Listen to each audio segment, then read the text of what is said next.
This is the Regular Pastor Podcast, the only podcast devoted to regular pastors and regular churches. My name is Landon Coleman. I'm the regular pastor here at Emmanuel Baptist Church in Odessa, Texas. You have somehow drifted into the fifth season of the Regular Pastor Podcast. If you've been with me from the beginning, thank you. If you're just jumping in, welcome. Here in Season 5, we are talking about books. We're talking about ideas that are found in books, and we're trying to apply the ideas that are found in books to the day-to-day ministry of regular pastors.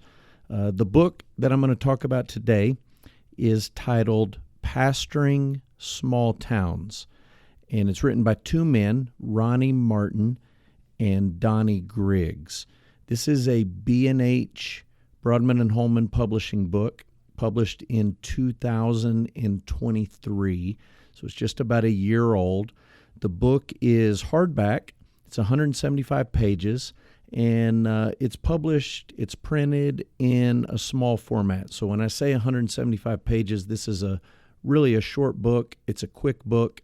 There's a foreword and an introduction at the beginning, and then there's 10 chapters that make up the heart of this book.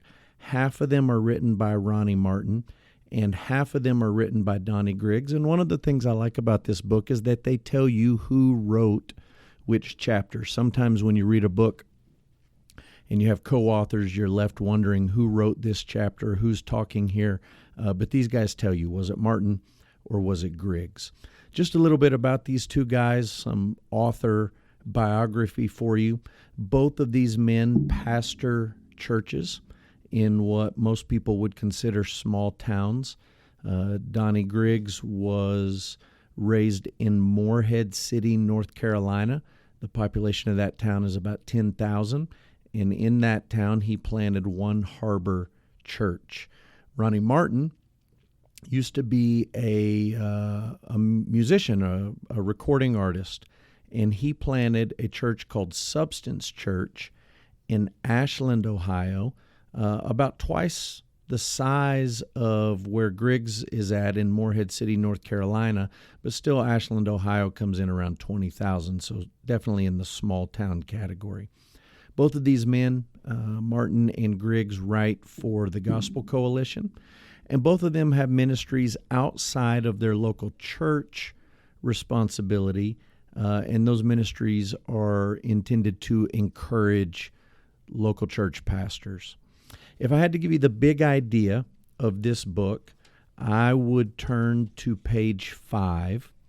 And on page 5, this is in the introduction, the authors state clearly for us, our aim is to take a closer look at what it's like to be a pastor in a small town, to acknowledge the challenges, and to provide some not so brilliant encouragement to those who are doing what we do. So they have a few things tied up in that purpose statement. They want to take a closer look, number one, at what it's like to be a pastor in a small town. Number two, they want to acknowledge or recognize some of the challenges. And then number three, they want to encourage other men who are pastoring in a small town setting.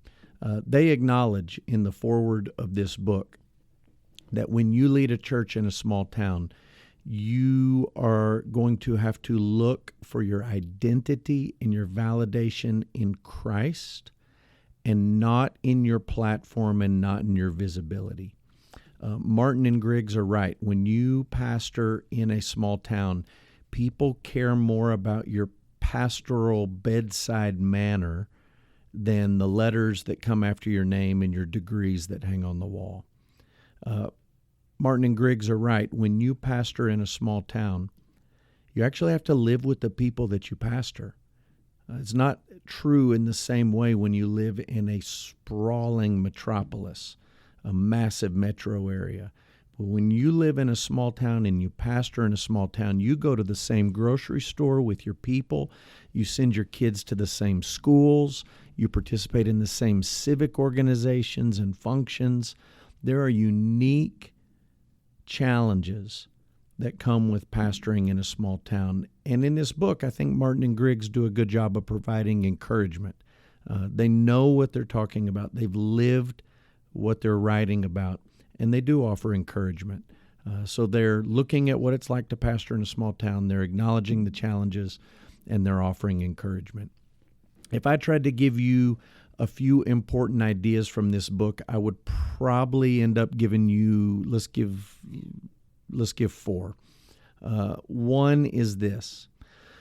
The book is titled Pastoring Small Towns. It is not titled Pastoring in Small Towns. And that's an important thing to note right out of the gate. These guys are not talking only about what it's like to be in a small town, but what it is like to pastor that town. And if you pastor in a church, in a community that is less than 10, 15,000, you are the pastor of that town. The people in that community look to you as a pastor, not just of your church, but of the community itself.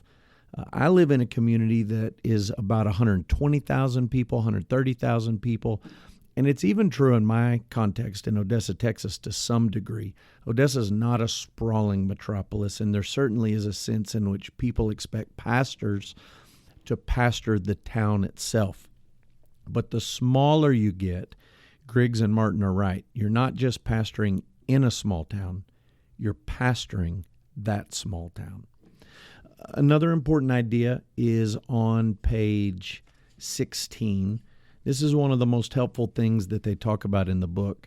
They acknowledge that when you pastor a small town, you have to be part of the town. You have to be a member of the community. It's true that you live in a fishbowl. Everyone can see you and knows your business. It's hard to get away. You can't run to the grocery store without bumping into church members or neighbors. It's true that you get what feels like less time off or less time away from ministry responsibilities.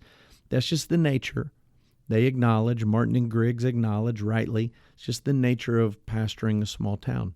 And they talk about Jesus calling Peter and the apostles, and Jesus saying, you need to care for the sheep and you need to care for the flock, and you're going to be with these people and you're going to live with these people, and you've got to be part of their lives.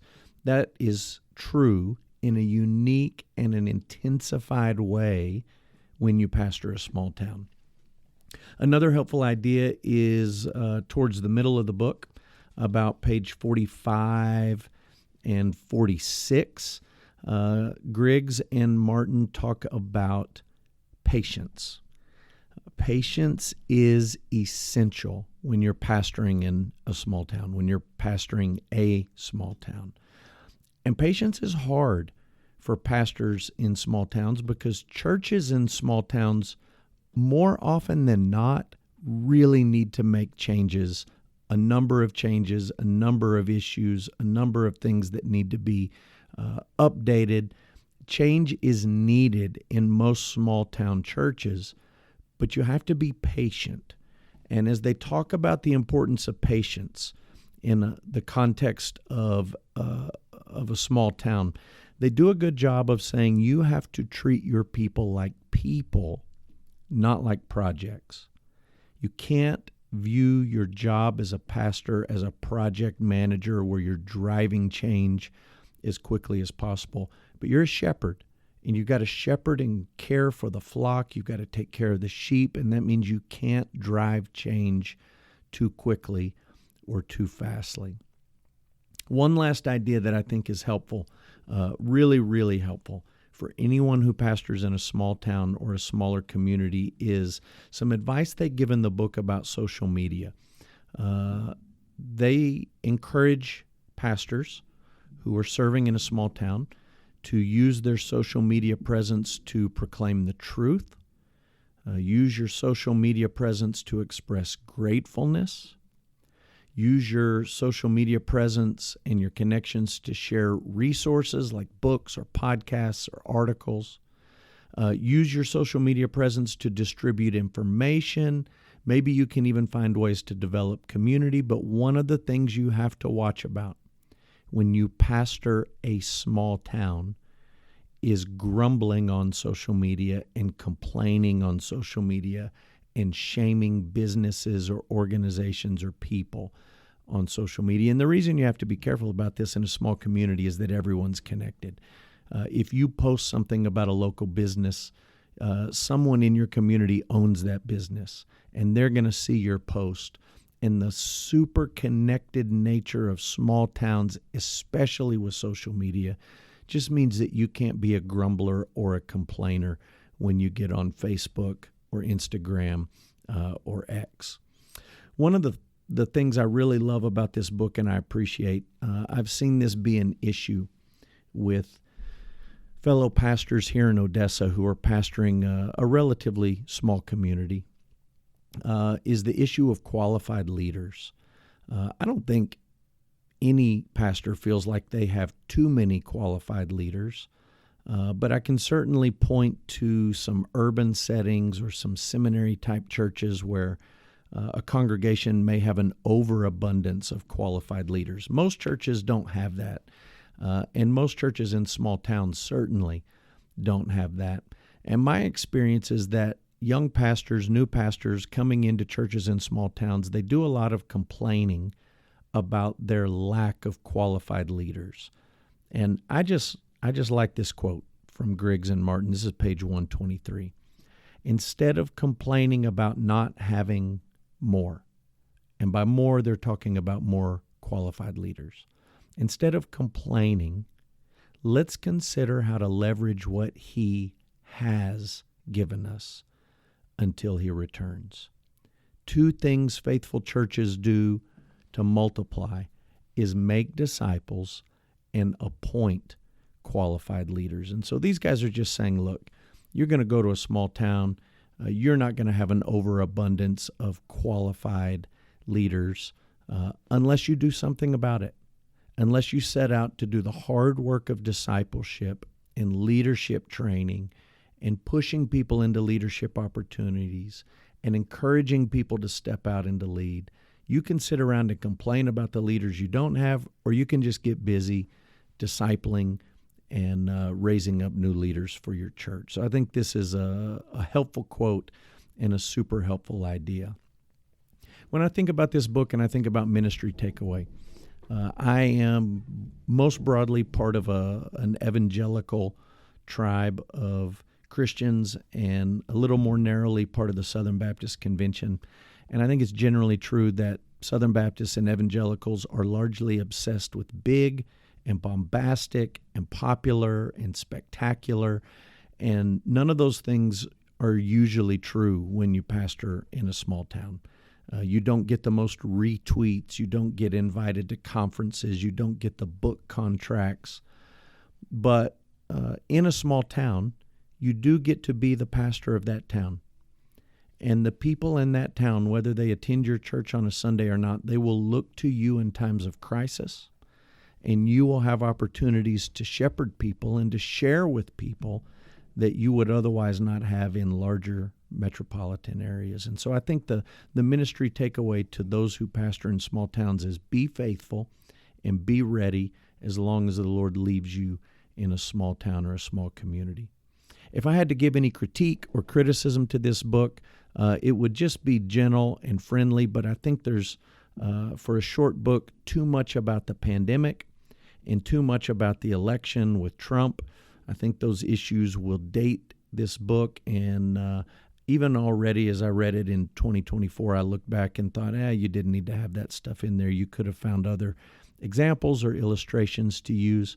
I do think, having lived in small towns, a couple of places and pastored in small towns, I think the guys are, at least from my experience, maybe a little bit hard on small town folks when it comes to issues of race and bigotry, and in particular when it comes to how family-oriented people tend to be in a small town or a small community, how closed off they tend to be to outsiders, how resistant they tend to be to change. I just don't think that these are the problems, at least the common problems or the prevalent problems that I have faced in small communities. And I actually think that some of these dynamics that they talk about are strengths of small towns and churches in small towns and small communities, not problems that pastors are going to have to overcome. And so I would disagree with them on some of their critique and some of the maybe pot shots they take at small town folks and the way life happens in a small town. If you get on Goodreads, you will find that this book comes in with a 4.18 rating. I think that's probably fair. I gave it a 4-star rating out of 5 on Goodreads. Who should read this book? Look, if you're a regular pastor, that's what this podcast and my blog is all about. If you're a regular pastor and you feel stuck in a small town, you should read this book. If you're a regular pastor and you're just starting out in ministry and you feel like the only job you were able to get was at a small church in a small town, I think this book would be helpful for you. I think there's ideas here, realities, encouragement that would be helpful for you. It's a real book. It's an honest book, and it's written by guys who have done and are doing what they're writing about here. This is not a mega church pastor telling you how to pastor a small town church or how to pastor a small town. But these are guys who are actually doing it, and I think there is some wisdom here that can be an encouragement to regular pastors. Thanks for listening to the Regular Pastor Podcast. Be sure to subscribe for weekly episodes here in Season 5. You can follow me, Regular Pastor, online at regularpastor.com. You can find me on Goodreads. Send me a follow or a friend request by searching for Landon Coleman. If you have a book recommendation, something you'd like me to read and review here on the podcast, let me know. Landon at EmmanuelOdessa.com. Until next week, this is the Regular Pastor, pastoring in a small town.